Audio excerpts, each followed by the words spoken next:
Hi, I'm Sandy DiVarco, a partner at McDermott Will & Emery, resident in our Chicago office. The focus of my practice is on the representation of hospitals, health systems, and other provider clients, and I regularly advise them on regulatory issues, policy and procedure issues, and operational matters. I'm also a registered nurse with an active license in the state of Illinois.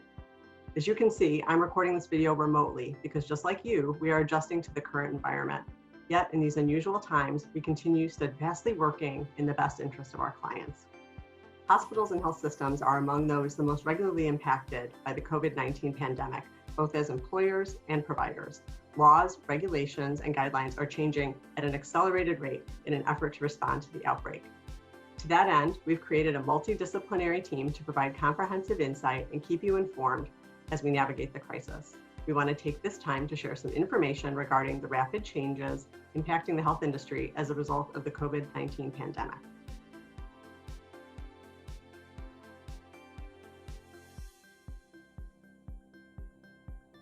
The Section 1135 waivers that have been issued to date have focused on specific Medicare and Medicaid related conditions and provided avenues for flexibility and accommodation for healthcare providers to provide care during the crisis. However, an important thing to know is that these waivers are in many cases quite limited. For example, there was a belief in the provider community that the HIPAA waivers that were part of the Section 1135 waivers permitted a waiver of all HIPAA requirements, when in fact, it was really a limited waiver that was only applicable for 72 hours after implementing a hospital's emergency protocol. For almost all hospitals, even by the time the waiver was issued, that timeline had passed. It is a very difficult circumstance for physician offices. One of the key issues to keep in mind is that those physician offices in many cases are being told they need to cease doing many non-essential or elective procedures. Staff in the clinics are also very concerned. So there is a very interesting mix right now for physician offices of both the healthcare aspects and the employer-employee aspects of things.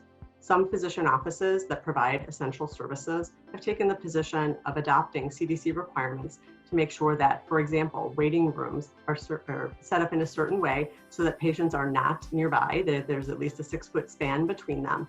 They're also asking staff to check their temperature before coming to work and checking the CDC screening criteria for all patients prior to each appointment.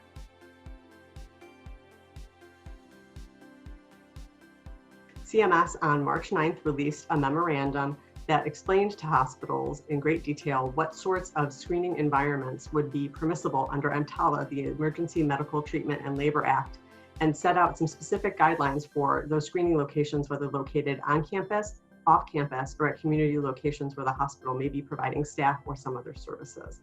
So that is something that is going to continue to be an issue as the pandemic spreads and more patients need to be treated and screened.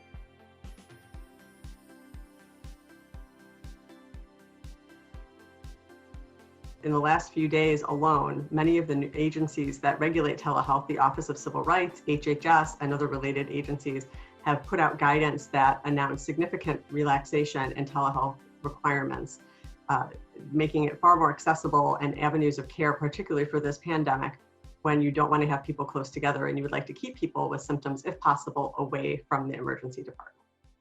In this time of uncertainty, let me say again that we are here and fully committed to helping you weather whatever impact there may be to your business. We continue to monitor the situation and keep our clients informed as things evolve. I hope you and your team are safe and well, and if there's anything we can do to help, please let us know.